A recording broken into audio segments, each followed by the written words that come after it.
პროცესი, რომელსაც აქ ყოფი ადამიანები სასამართლოს ეძახიან, სასამართლო პროცესი გაიხსნა გახსნისთანავე ჩემს მეგობარ ადვოკატს თითო საზაგლიშვილს პირველი რაც კითხა მოსამართლემ არის შემდეგი. თანახმა ხართ თუ არა ცნობილი ამნისტია, რომელიც მიიღეს და კანონიერ ზალაში დღეს შევიდა გავრცელდეს თქვენზე, ანუ ნიკა მელიაზე. ანუ ეს ადამიანები ითხოვენ ჩემსგან თანხმობას, რომ მე ვატრიალებდი სახელმწიფოს. ხო? ნუ ბრალი აზრი მქონდა დაყენებული, ხო? ამიტომ ეს სპეკულაციები განსაკუთრებით ამ საარჩევნო კამპანიის პროცესში ხა, რომ დასულეს ერთხელ და სამუდამოდ. სპეციალურად მოვედი შესვენება იქნა გამოცხადებული 15-20-იანი, რომ საბოლოო პასუხი თქვა. არანაირი თანხმობა ბიზინა ივანიშვილის სასამართლოს ჩემის მხრიდან, რომ მე მას ეხა მოწყალებას ვთხოვო, ჩემზე გავრცელდეს ის, რაც არ ჩამიდენია, თანაშაული თითქოს მე სახელმწიფო დაატრიალებას ვახორციელებდი და ეხა ბიზინა ივანიშვილი მიწყალებს, ხო? საპროცესო გარიგება უფრო არის, ვიდრე სხვა ყველაფერი. რა თქმა უნდა, აღარ აქვს და წერტილი დაუსვათ ამ საკითხს, ჩემი თხოვნა ყოველდღიურ რეჟიმში ამ საკითხზე მე ვერ ვისაუბრებ. ამიტომ ეხა ვფიქრობ, რომ ეს უნდა მიიღოს ამ მოსამართლემაც და ქართულმა ოცნებამაც საბოლოო პასუხად. მეტი როგორ ვთქვა, ხო? არ ვიღებ ამ პოლიტიკურ მასკარადში მონაწილეობას.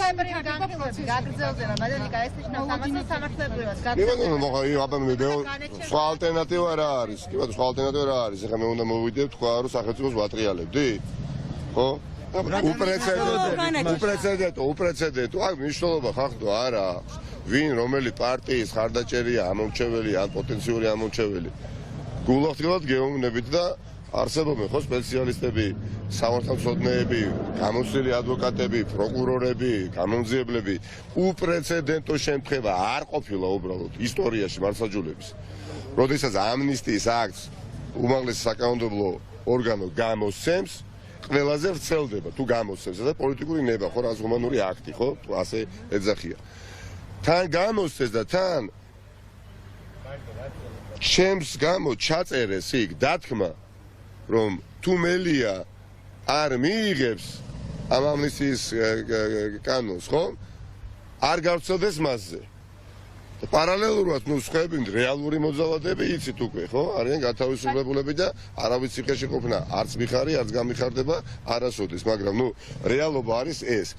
ამიტომ ჩემი პასუხი საბოლოო არის არა. და მორჩეს და გათავდეთ ძალიან საბოლოო განაჩენს რასაც წერია რომ გადაწყვეტილების დიახ, რა წერია? ორი კითხვა დავს ბატონიკა, ჩემი კითხვა იყო რომ ველოდებით თვითონ დაგაკავონ ამ საქმეზე რა. მე ველოდები ამ სახელმწიფოს განვითარებას, მე ველოდები ამ სახელმწიფოს განვითარების შანსის დაბრუნებას 2 ოქტომბერს ქართულ ხალხთან ერთად. მე ამას ნამდვილად ველოდები. ეხლა ბიზინა ივანიშვილს შვევია დამოკლეს მახვილებით და დაკიდება საქმეების, რომ სხვადასხვა ადამიანები ამყოფოს დაჭერის, დაკავების, დაპატიმრების, არ ვიცი, დევნის მოლოდინის ქვეშ. გამორიცხული არის ხალხი. ეხლა ვინმეს თუ ქონდა ეს პოზიცია იქ ქართულ ოცნებაში გასაგებია რატო ქონდა, მათ ეხლა უნდათ თან ერთი მხრივ არ უნდათ ჩემი დაჭერა, მეორე მხრივ უნდათ მანასახელს შუაში არიან გაკვეხებულები და უნდათ რომ მე მივიღო ეხლა ეს მოწყალება და ხვალდაზე გამოვიდნენ და ეხლა მელია სახელმწიფო გამოსავალს გიტოვებენ, ნახე გამოსავალს გიტოვებენ კიდევ ერთ. გამოსავალს გიტოვებენ კიდევ ერთ. თუ პირველი ინსტანციის სასამართლო გამომტყუნებელი განაჩენი გამოიტანა თქვენ საქმეზე, თქვენ შემდეგაც შეგეძლებათ ციხიდან რომ მიმართოთ რომ შეგიწყალოთ. გასაგები ესეც, მადლობა ამის შეხსენებისთვისაც საზოგადოებას აუხსნე კიდევ რა ჩაწერეს ჩემთვის. პიროვნულად ჩემთვის. ესე იგი, თუ მელია ახლა იტყვის უარს ხვალზე მასზე რო გადათქვასო, ხო?